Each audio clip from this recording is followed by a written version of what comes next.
Bonsoir à toutes et à tous. On est le mardi 8 novembre 2022, deuxième numéro de la semaine bu seen émission bi nga xam ne yéen a ko tàmmal seen bopp di le rendez-vous de Sénégal 7 di leen accompagner du lundi au jeudi di traiter ak yéen des thèmes d'actualité d'ordre général tey nag pour waxtaanee lépp rek loo xam ne ñeel na wàllu actualité politico-judiciaire. J'ai le plaisir de recevoir sur ce plateau monsieur Babacar Dione.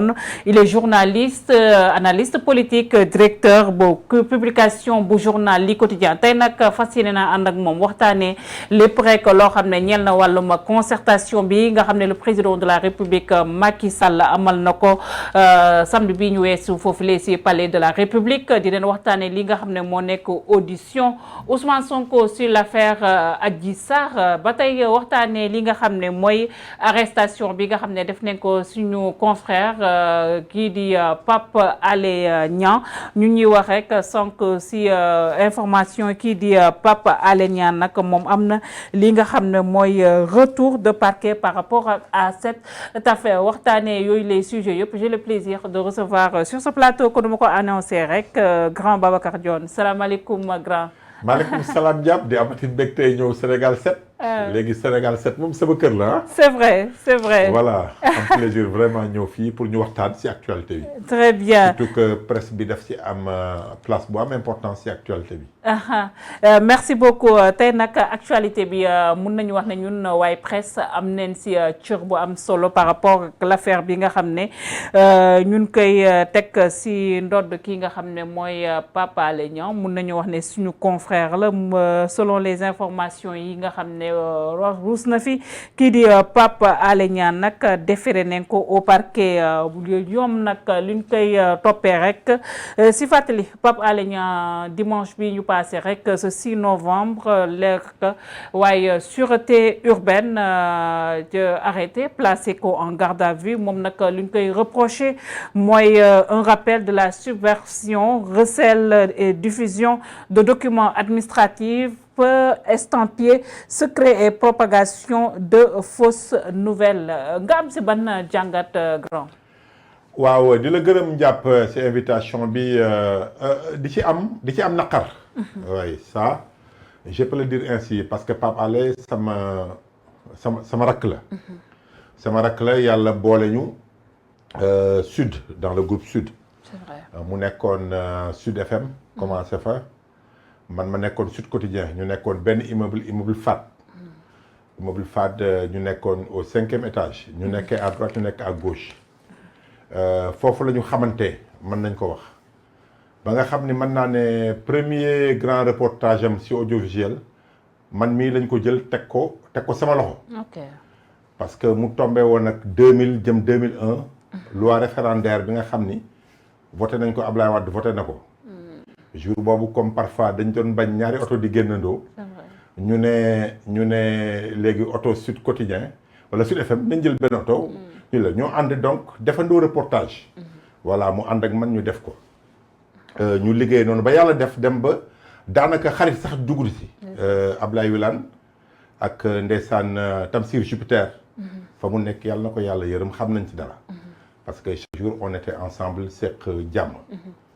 ba nga xam ni bi mu demee ba nekk 2S it bokkoon naa si ñi mu doon invité may def émission donc amul kenn koo xam ne ñaanal nañ ko mu nekk situation bi. bu may prononcé wu dama naan man li ma yaakaar que ni parfois damay jaaxle bu ma déggee confrères yi subitement ni ñu jëlee affaire bi def ko l'affaire d'un confrère boo xam ni qui a été accusé ou en tout cas mis sous mandat de dépôt wala en tout cas en garde à vue dans l'exercice de ses fonctions. man dama yaakaar ni Pape Alé ku ko déglu depuis quelque temps nekkatul woon ci métier journaliste tel que ni ñu ko bindee. waaw c'est quelqu'un boo xam ni il en a droit. comme Abdou Latif Coulibaly a eu droit en un moment donné de son existence daal di dem fekki Macky Sall bàyyi nekk journaliste comme El Hadj Kassé ñeneen ñi nga xam ni suñuy mag la ñu sax ci métier bi. de la même manière Pape Alé am na vraiment possibilité wala choix daa dem feneen mais nag combat boobu aussi boo koy mënee daal di mbubbu journaliste loolu je crois que day nekk loo xam ni je crois que la presse am na responsabilité daal di koy wax.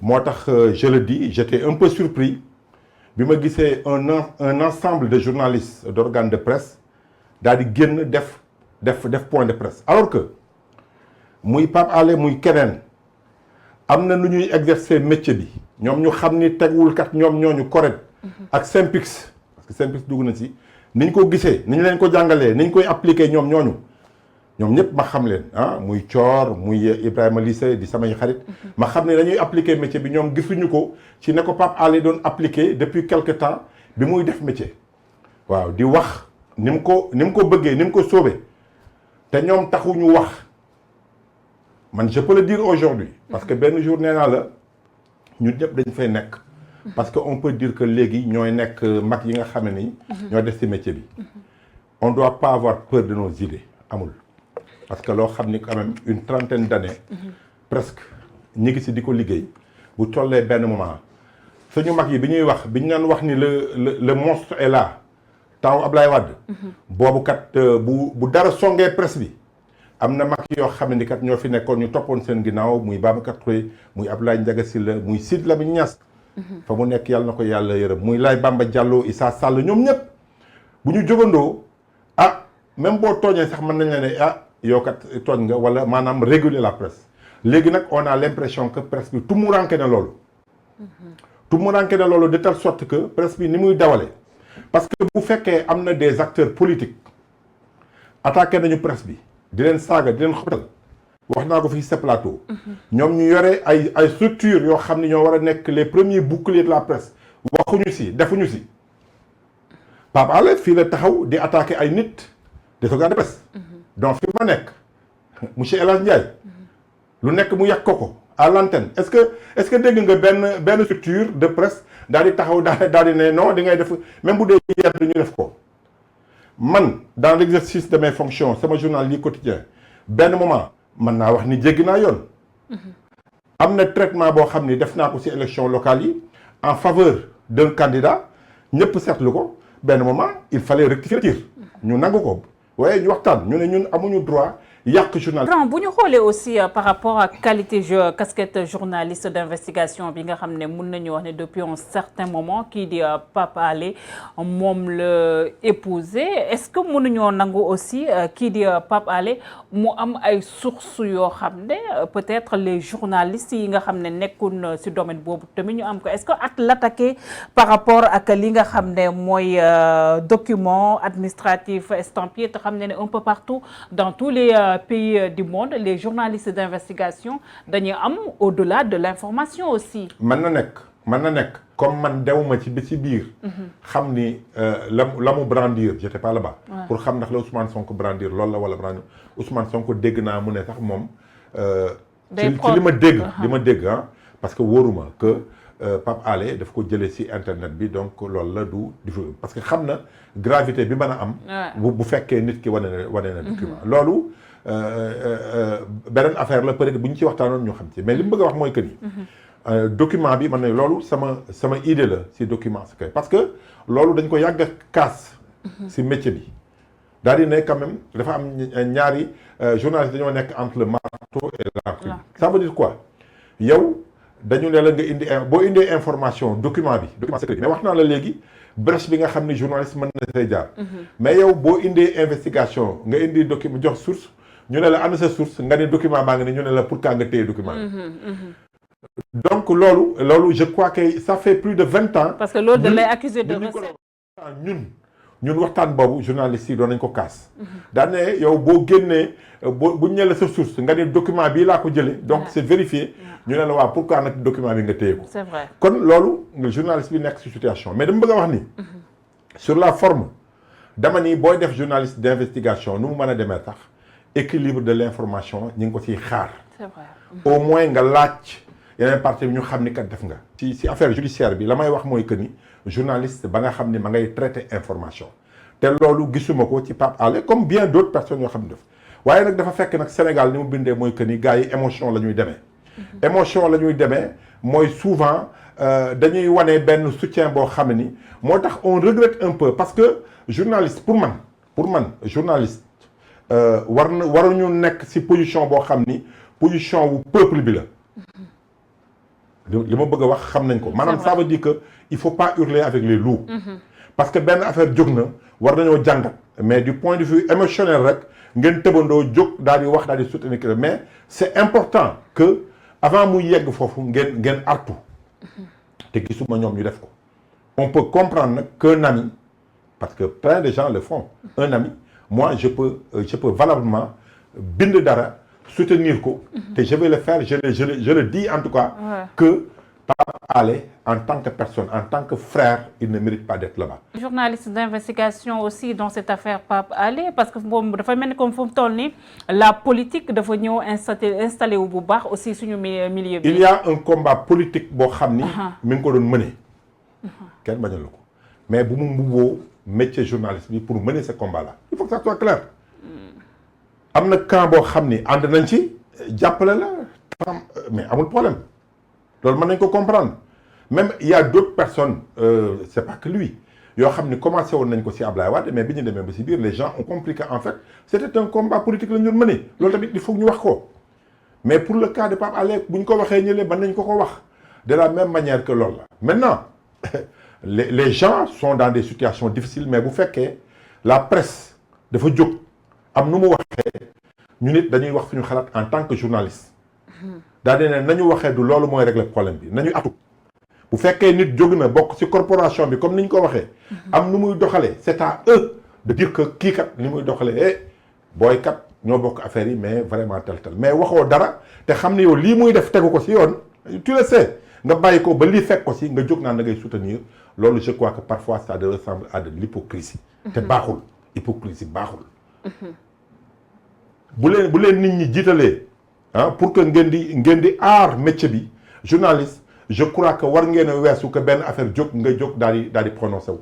c'est pas une question de être avec Macky Sall contre Macky Sall être avec Ousmane Sonko wala contre Macky Sall fii les gens là doivent être en tout cas doivent avoir le courage de leurs idées. li ñu gëm nañ koy wax. kenn mënu leen a xapatal wala ba nga li nga gëm da nga koy wax. boo demee ba nga xam ni kat lii ngay wax ni kat yow génn nga li ci yow parce que lii nga gëm ñeneen def ko dëkk bi dina gën a dem te li ñuy xaar ci ñun en tant que journaliste loolu la du leneen. ne pas avoir peur parce que quand on a la possibilité de dire oui. ou bien de dire non on peut dire oui amul benn problème. aujourd'hui bu fekkee c'est Pape Alé koo xam ni def na loo xam ni peut-être journalistes yi gisuñu seen bopp dañ koy wax ëllëg bu fekkee Macky Sall wala ko ànd ak moom wax ko les gens le disent point final. mais daal il n'est pas question que parce que tey sa kaaw yàgg nañu koo wax daal ne la presse yoon bii mu jël du yoon bu baax fii def nañ fi mën a yow benn plateau boo xam loolu ñu wax autant ñi nga xam ni dañoo ànd ak Macky Sall di mbubboo journaliste di def li ñuy def teguñu ko fenn autant ñi nga xam ni dañoo mbubboo opposition bi def journaliste teguñu ko fenn. les chroniqueurs am nañ code de la presse mais qu'est-ce qu'il faut exactement pour réguler par rapport à ça parce que finalement doo xam kii fu muy waxee ak tamit lan moo ko jublu yi nga xam ne ay propos yi nga xam ne peut-être des fois mun na conduire en erreur ñi la population yi nga xam ne dañ koy suivre un peu partout aussi. bon ñaa bu fekkee journaliste bi. xam nañu fi mu féete. mën na nekk. comme en parce France que on a des journaux ou en tout cas des télévisions des médias pro pro parti politique ou pro en tout cas idéologie mais ñooñu dañ koy xam mu leer. de la même manière fii Sénégal bu fekkee nag xamuñu ko mais en plus ci chroniqueur yi quand même il faut qu'on soit clair. le chroniqueur le médium en question. mën na jël ki mu yaakaar ne doy na ko. mu nekk chroniqueur kii il n'est pas dit que kat journaliste la wala. voilà jàng na bi il faut que ça soit clair. loolu mën nañu ko bañal mais la responsabilité incombe au médium en question à l'organe de presse ba nga xam ni que mu jël pour muy wax kat na nekk koo xam ni la muy wax xam na ko. te teg na ko ci yoon. kooku amul problème on peut le comprendre mais bu fekkee aujourd'hui ku nekk wax parce que amatul régulation par rapport ak ñi nga xam ne dañuy jóg parce que nit ki loo mën a def am na looy jombal sa bopp. amoon na fi ba nga xam ne bu njëkk ba bu dérapage amee da ngay wéet yow ci sa dérapage. c'est vrai léegi nag dérapage bi moom mooy li nga xam ni moo bëri. moo ëpp ñi nga xam ni dañoo respecté di jéem a respecté ñooñu génnuñu si donc de telle sorte que il faut que ñu xalaat ko. ci loolu lañ fi waxoon léegi nu demee. bu fekkee da nga ànd ak Macky Sall di wax ñu xam ni kat kii Macky Sall même mën nañ la déglu c'est pas grave. mën nga ànd ak Macky Sall am une idée pertinente gars yi déglu la bu fekkee opposition Yewwi nga ànd wala keneen nga wax ñu xam ni kat yow fii ngay waxee c'est très important. bu ñu réglé loolu rek ku nekk bu waxee. nañ xam naka lañ lay déggee. mun nañu wax ne aussi dañoo nekk ci beneen reconfiguration politique ak tamit beneen donne politique bi nga xam ne mu ngi installé un peu partout aussi dans le pays. waaw non xam nga recomposition bi moom. commencé na depuis élection 2019 jeex. normal parce que gis nga acteurs yu bëri yi bokkoon ci élection yi. daanaka bokkul woon ak ñi ñu tàmmoon di gis. à part Macky Sall bi nga xam ne ñëw na au pouvoir. gisoo woon PS. gisatu woon AFP gisatu donc mu am acteurs yu bees ci ñëw donc Ousmane Sonko en 2019 Idrissa Seck yàgg nañ ko gis mais dafa dugg ci pouvoir bi donc gisatoo ko mu dem élection sous sa bannière donc ça veut dire que on a dans l'opposition d'autres forces en présence muy Yewwi muy Pastef muy Taxawu Dakar donc recomposition bi foofu la commencé résultat yi ñu am nag ci élection yi ak wàllu bien sûr yi ñu am nag ci élection yi wane na ni reconfiguration bi mi ngi gën a leer mi ngi gën a leer la nga xamee ni moo doon tax toujours alternance di am loolu commencé nañ ko gis muy togg ci biir opposition parce que opposition li may wax rek toujours li ñu seetlu mooy à chaque fois que mu am 3 forces grandes forces yu jàkkaarloo pouvoir rek il y a de fortes chances que alternance am mais du benn force bu dëgër wala ñaar rek yu dëgër loolu gis nañ ko ci exemple yu bëri boo gisee Ablaye Wade gagné pour parler de l'histoire très récente du Sénégal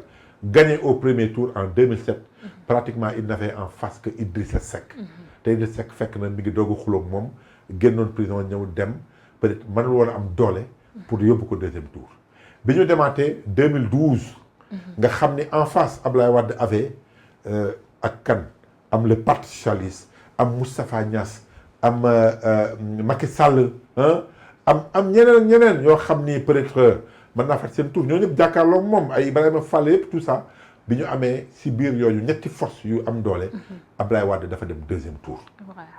de la même manière 2000 avec Abdou Diouf. nga xamee ni bi mu jàkkaarloog ay Djiboka Moustapha Niasse Ablaye Wade mu nekk au moins Iba Der Thiam 3 forces en présence dafa dem deuxième tour. loolu nag bu fekkee li ñu gis ni muy dem taxawu Dakar wala taxawu Sénégal.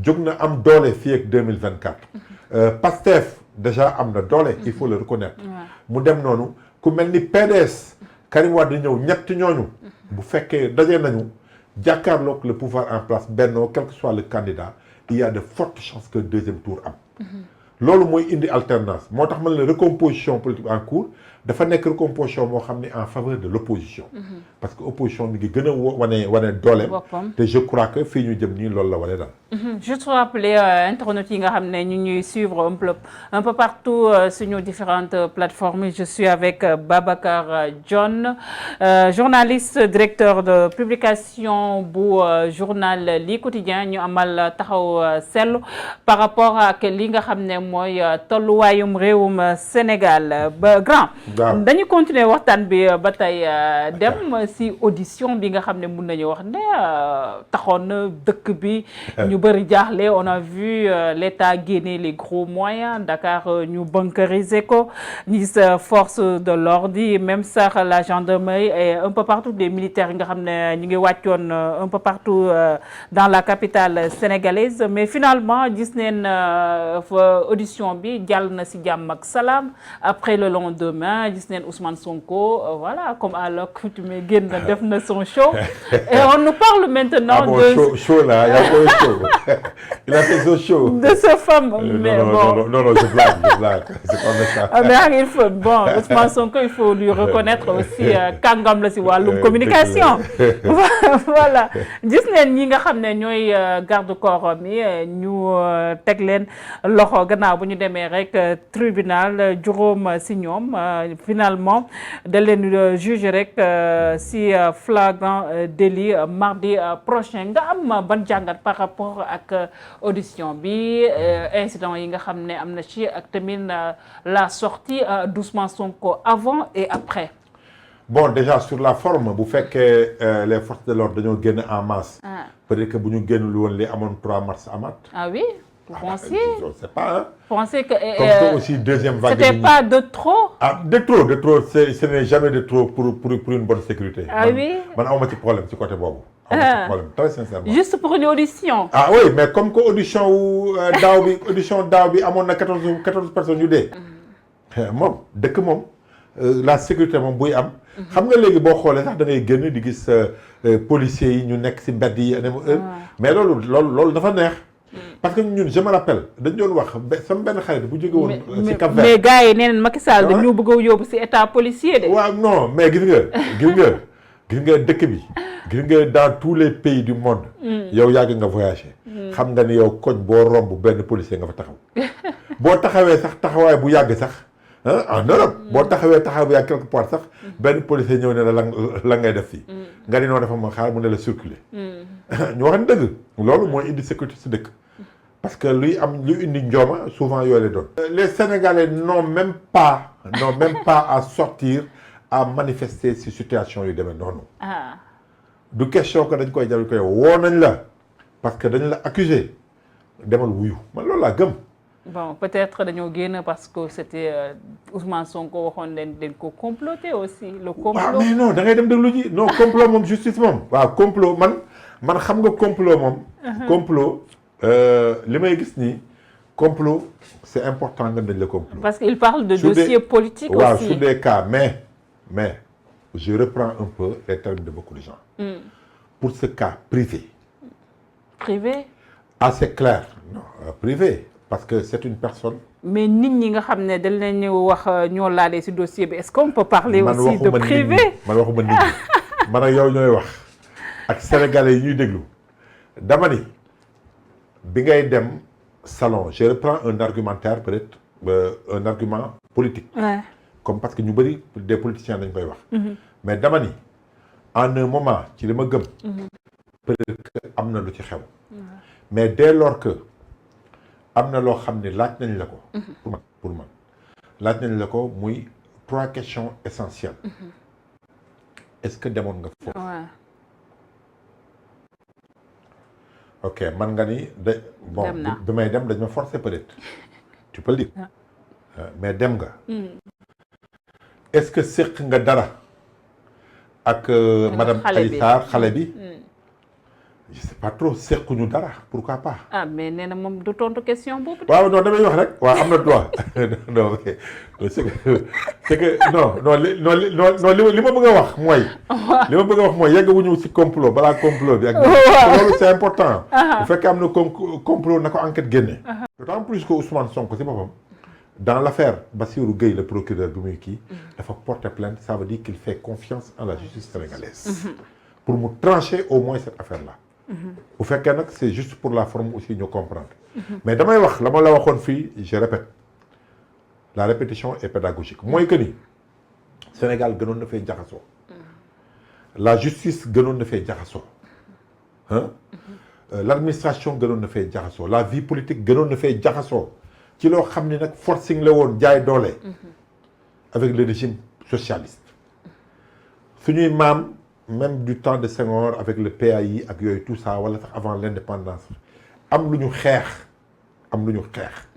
nit ñi dañ doon voter amul woon encre indélébile amul woon sax carte d'identité pièce d'identité nationale carte électeur ngay ñëw da ngay voter 3 fois da ngay dugg fii voter gidiwaat voter loolu yàggul ba ci Abdou Diouf nit ñi di xeex ba Abdou Diouf daal di ñëw ne ku mën a noddal ñu am plusieurs courants gaa yëpp duggandoo sëmbaxloo loolu ay xeex moo ko indi te doyul nit ñi di xeex ba 97 Abdou Diouf nangu daal di créer ONEL Observatoire national des élections.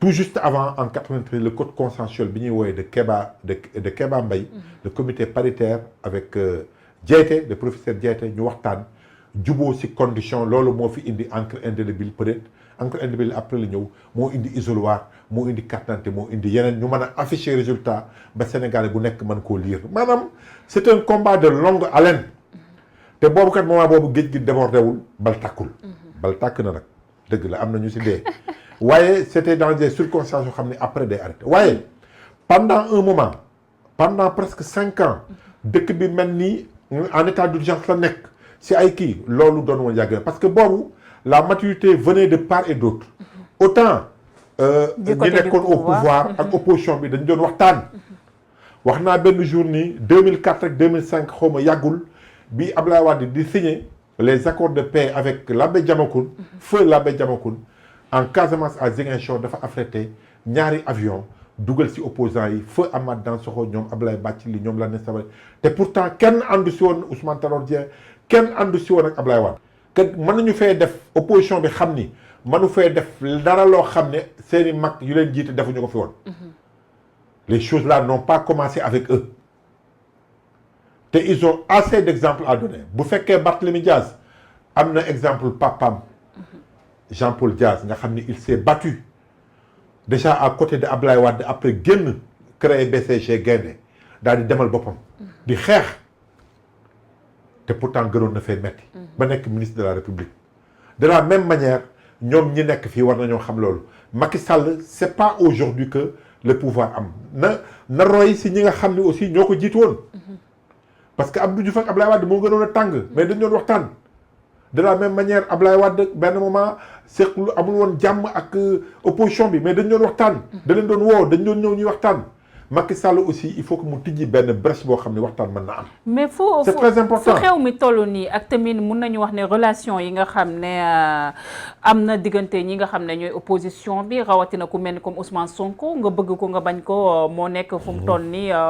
le leader de l'opposition nga xam ne moom la ñu jiiñ wàllum viol bien vrai que c'était pas. Très familial entre opposants yi jamono Abdoulaye Wade wala Abdou Diouf mais amutoon benn opposant boo xam ne jiñ nañ ko li nga xam ne mooy viol ba mu jàpp ne dañ ko comploté aussi waaw donc finalement est-ce que dina yomb retrouvaille boobu wala dialogue boobu entre Macky Sall ak kii di Ousmane Sonko. non surtout fi affaire bi nekk. voilà xam nga dafa am loo xam ni.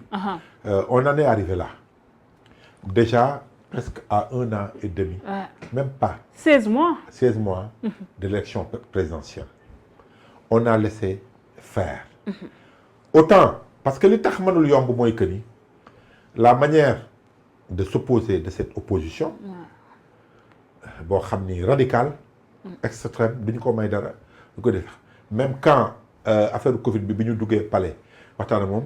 ku benn Ousmane Sonko dafa génn regretté li tax mu dem fa dootuma ko nuyu dootuma kii donc voilà le fossé total total Macky Sall de son côté ni mu commencé reñam ku mu jekku jàpp tëj surtout les arrestations politiques loolu bokk na ci li nga xam ni dafa fragiliser dialogue bi ñu doon gis entre opposition et le pouvoir dañoo bàyyi te les gens ont laissé faire autant les gens du pouvoir ne devaient pas laisser le président Macky Sall continuer sur cette voie parce que amoon na ñoo xam ne koy def parce que xamoon na ni surtout que CREI bi mu indi ça n'a aucun sens amul benn sens parce que yaa ngi ko indi yow réglé lu la benn problème nee nañu une liste de 25 personnes kenn la mujjee donc voilà dem fenn de la même manière opposition bi aussi indi na opposition radicale xastante saagante xasante génne ay dossiers extrémisme donc ba nga xam ni fi mu nekk nii ñoom ñaar kenn mënul may kenn sa morom dans ces conditions là c'est très difficile et l'affaire Adji Sarr gën a kiiwaat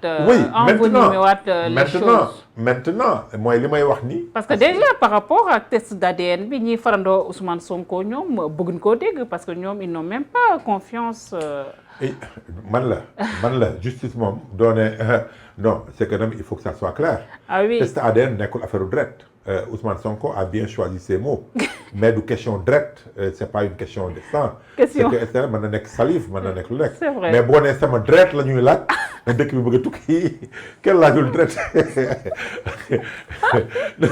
non parce que termes yi na nga koy utiliser c'est très important. c'est vrai boo nee sama dret la ñuy laaj nañ dem jëli dretu Bob Marley ba tëdd les gens gars yi toppar si daal ne non dretam c'est un problème c'est que te alors que du dret il faut que ça soit clair gis nga benn moment man de li ma gëm bu fekkee am nga la possibilité li ñu lay jiiñ nekkul nga mën a am benn. pour yow dafa war a def test bi. ah ben pourquoi pas. pour setal boppam. bien sûr que rapport médical bi dara nekk sax dara non man c'est pas mon problème am na 3 questions essentielles. mais est-ce que waruñoo suffire rek ci rapport médical bi attester que la fille n'a pas été violée non. Selon ñoom. ce que je veux dire. est-ce que loolu la rapport médical bi wax. ah ça c'est d'accord. parce que dégg naa ñeneen ñu koy interpréter. est-ce que rapport médical bi loolu la wax. moo tax dama ne la pour ces documents là yi nga xamee ni dafa nekk interprétation te déjà man j'ai pas la possibilité. ay médecins ñu ngi si wax nag. j'ai pas la possibilité. la possibilité moi en tant que journaliste en tout cas pas spécialisé en matière de santé wax ko. mais li ma gëm mooy pour man quel que soit ma naïveté si domaine boobu. wala mon manque d'information mën naa ne kat dañ may woo ne ma est-ce que dem nga foofu d'abord xam nga boo fa demul rek toute action est éteinte. demuma fa xam nga foo demul mënoo fa def dara boo nee demuma fa rek jeex na. c'est vrai ah le gars yi prouvé non demuma fa gars yi xool prouvé amuñu prouvé nga fa gisuñu demoo fa. il y a des témoins demoo fa jour boobu maa ngi woon sama kër xarit naan attaaya. donc c'est prouvé demoo l'action est éteinte. c'est vrai. ok mais dem naa fa mais dara amu fa dans ce cas mais dara amu fa dem naa fa mais dara amu fa on regarde. dara amu fa mën nañoo bañ a yegg sax si ay testants si li ma xalaat. dara amu fa parce que peut-être il y a des témoins yoo xam ne ah jour boobu de ñëw na waaye ñun fii lañ toog si ëtt bi. di naan suñu njaru soow di naan suñu attaaya. amul même biñ koy bës sax massé fii la woon si mbir bi ñun ñëpp a ngi toog après mu sol dem diw donc dara amul. waaw mais bu fekkee loolu yëpp yow mi nga xam ne moom yow la ñu accusé amoo possibilité wax loolu. kon man je crois que bu la juge bi laajee ñu xool vérifier ndax dëgg la parce que dès lors que nga def test ADN ñu ne yow surtout dara ndaw si aussi c'est fini. c'est fini amatul benn possibilité. donc je crois que pour man ki ñu accusé aussi war na yombal justice bi liggéeyam. bu fekkee amuloo dara loo reproché sa bopp. léegi nag. mais s'il ne veut pas est-ce que justice am na possibilité. non test ADN moom man ñu si forcer kenn. waaw voilà aussi man ñu si forcer kenn maintenant nag le juge aussi mën na indi suspicion. au niveau du juge. si ni ma comprendre parce que bu fekkee yow dañoo nekkandoo si benn kër kii jël na kii jël bu ñuy jot ni yaa ko jël mën nañ jot yaa ko jël mais kenn peut-être mënu laa forcer fouiller la. noonu laa comprendre quoi. je crois que ba léegi pour man. am na des pistes pour affaire bi revenir au calme bu fekkee dès que yàgg na justice. parce que li ma la wax dama koy waxaat. c'est pas parce que l'administration a des failles. c'est pas parce que la justice a des failles que dañu ne dañ koy jël sànni ko ci biti. parce que la justice sénégalaise aussi. mën nañu koo jël rek sànni ko noonu. parce que Sénégal am na si point yu bëri à bien des égards différents quand même de ce qui se passe dans d'autres pays africains. C'est vrai. mooy li ma la wax léegi moo tax ñu yegg si fii maintenant il faut parfaire il faut continuer à se battre. La question du 3e mandat finalement est-ce que nekkul moo tax fu mu toll nii situation politique bi gën a compliquée parce que gis nga récemment ñi nga xam ne ñoo féetoog président de la République Macky Sall après l'installation de ce nouveau gouvernement génn neen di dem un peu partout ci plateau yi di wax ne kii di président de la République Macky Sall il ne parle plus de 3e mandat mais 2e quinquennat la ñuy wax. waaw non je crois que le problème du 3e mandat aussi. dañ ko war a waxtaanee. mais pour man mën na bañ a ôter si des gens essaient de faire un lien entre 3e candidature bi ak lële benn affaire. moi je crois que déjà fi may njëkk a waxee mooy que ni Sénégal war na toll foo xam ni un acteur. de la vie politique. moom mooy war a wax ni war naa am wala warula. pour man. war naa dem wala waruma dem. les textes devraient être clairs. te keroog bi ñu defee le référendum ba mu jeex je me rappelle débat boo xam ni bokkoon na ci ak Cheikh Yérim Seck je me rappelle. à 2STV keroog bi ñu ko defee je crois fin 2017. nee nañu bu fekkee disposition transitoire boobu ñuy wax. daan ne ce mandat là n'est pas concerné. n'est pas concerné wala est concerné. am na brèche boo xam ni Macky Sall mën na see dugg. pour def 3e mandat loolu la ñu bëri opposition bi doon alerté. voilà mais disposition transitoire boobu defuñu ko te je crois que le président Macky Sall bu fekkoon. li mu doon wax mooy jeexal na 2 mandats yi waroon na ko si mën a def. parce que looloo ko taxoon a jóg. man loolu laa gëm. Macky Sall looloo ko taxoon a def le référendum. donc je crois que de la même manière war na mën a comprendre loolu. même bu ko yoon mayee il faut ñu kii xam nga gars yi naan la conscience du président non je crois que loolu moo ko taxoon a jóg pour mu arrêter mandat bi à 2 donc war na mën a topp loolu mu waxoon. loolu laa gëm. na topp la mu waxoon. parce que moo ko waxoon. moo ko waxoon maintenant entre audition yi 3e mandat yi je crois que les gens peuvent faire la différence. bu fekkee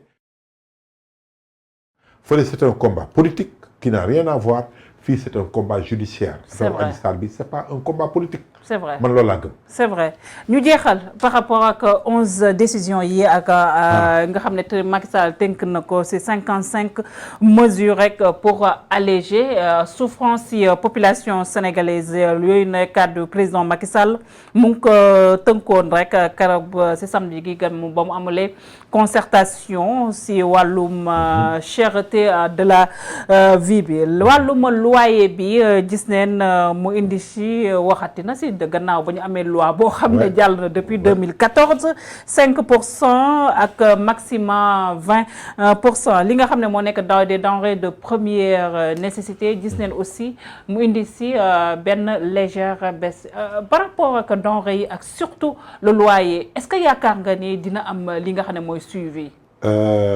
Suivi moom la ñëpp di laaj. voilà. suivi moom la ñëpp di laaj. mais dama lay wax benn bi. naka lañ koy appliquer aussi. non application yi. les Sénégalais d'abord ñoo war a am fulla. ah oui. mais waaye surtout non pour loyer yi je veux dire. mais boo demee di fay nga ne yow da nga dem police nga déposer ko fa. il faut que ça soit clair. mais borom kër gi am na possibilité ne la damay def. déedéet génn mu la génne mais day dafay gën a neex xam nga lu tax mu gën a neex léegi booy duggaat fenn 1 mois et demi ngay fay 1 mois et demi ngay fay xam mu njëkk ba da ngay ragal a génn. parce que booy génn 3 mois 4 mois ngay fay. dajale ko déjà fa nga nekk bu la waxee ni day defar da ñàkk c'est prouvé que day defar. mais mesure bi est-ce que dafay dugg immédiatement wala. bien sûr loolu la ñu wax immédiatement la ñu wax donc dès ce mois là ñi fayagul yow kii nga fayagul.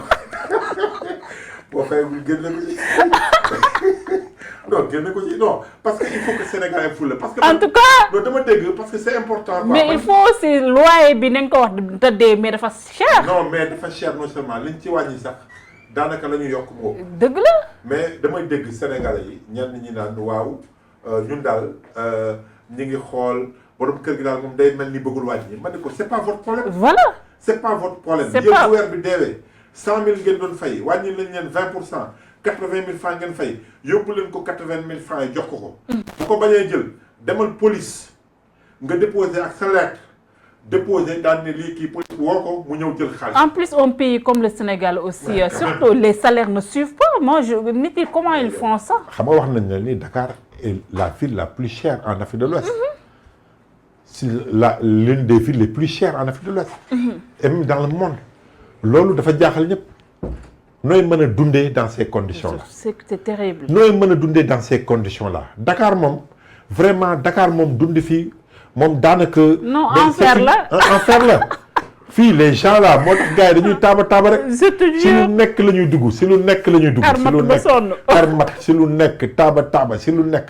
parce que fii amul benn niveau de vie boo xam ne xanaa vraiment c'est quelque.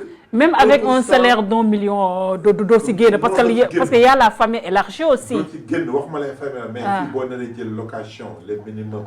nga war a fay sa dund ñëwagul.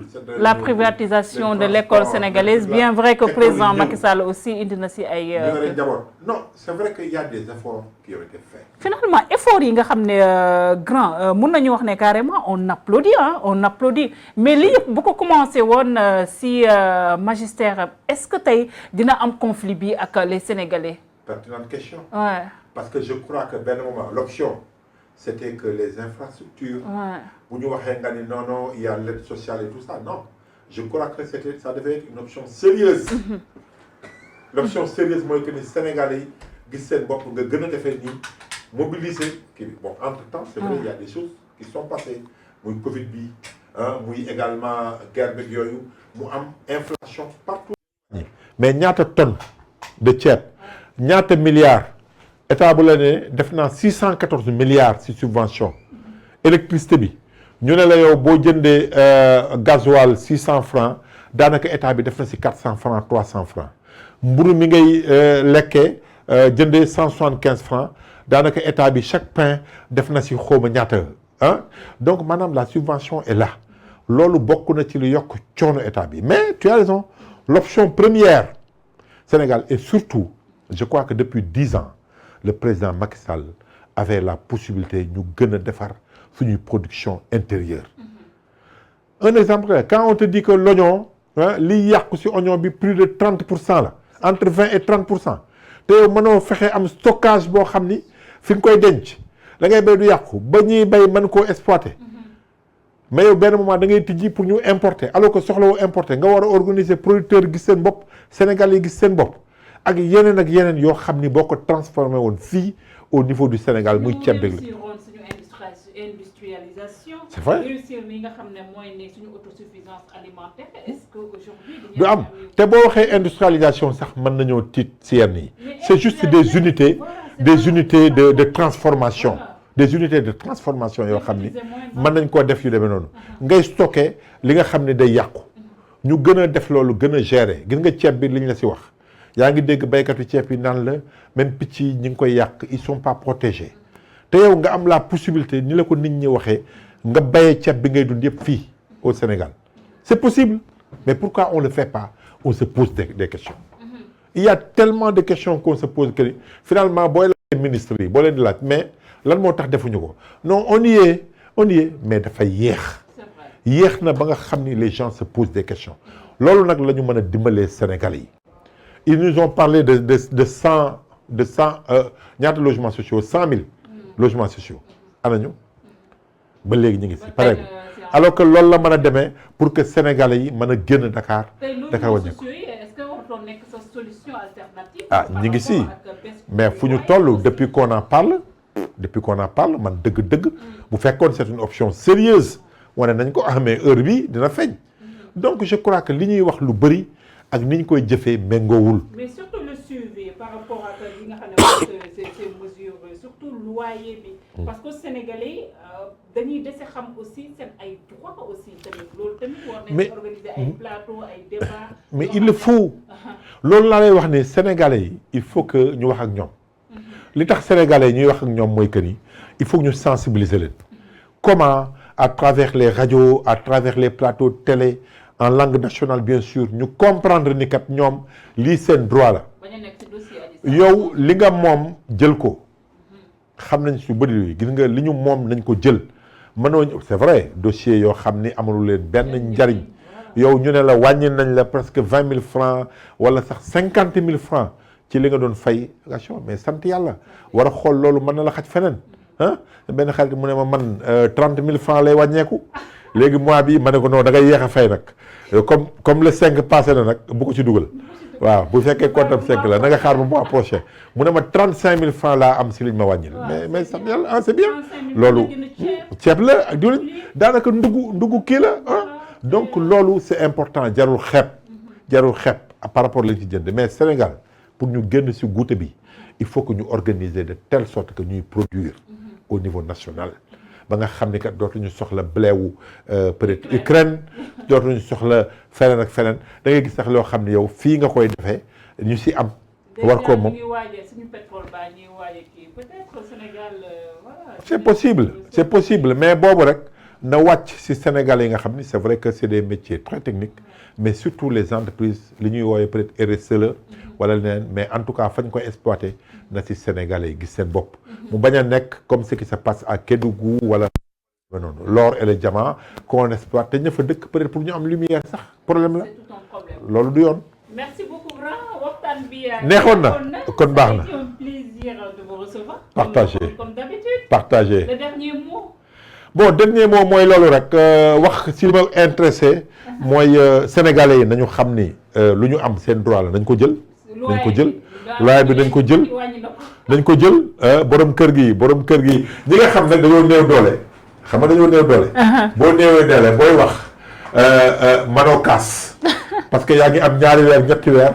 boo waxee borom kër gi mais borom kër gi na xam ni kooku bu waxul it du la fay. c'est vrai. c'est que boo yokkee borom kër gi na xam ni boo yokkee ba kii mënu la fay mais am nga problème. c'est vrai. kon wàññi ko ñëpp mën laa fay. leneen lii mooy c'est la presse. nañu gën a juboo nañu gën a déggoo pour défendre notre outil de travail. bañ na kenn yàqal ko. ñi ñuy infiltrer ñu génne leen. bañ les politiciens de quelque bord qu'ils soient bañ a yàq notre métier également. C'est vrai. Merci beaucoup. Merci à tous. Merci beaucoup. Je rappelle que vous êtes journaliste, analyste politique, directeur publication du journal Li Quotidien. Ça a été un plaisir de vous recevoir, Grand Babacar John. Voilà, comme chaque fois avec sur mon plateau, le rendez-vous de Sénégal 7. Merci aux internautes qui nous suivre sur nos différentes plateformes. Et on se donne rendez-vous demain, Inch'Allah, pour le 3e numéro de la semaine. D'ici là, prenez soin de vous et restez en compagnie de nos programmes. Merci.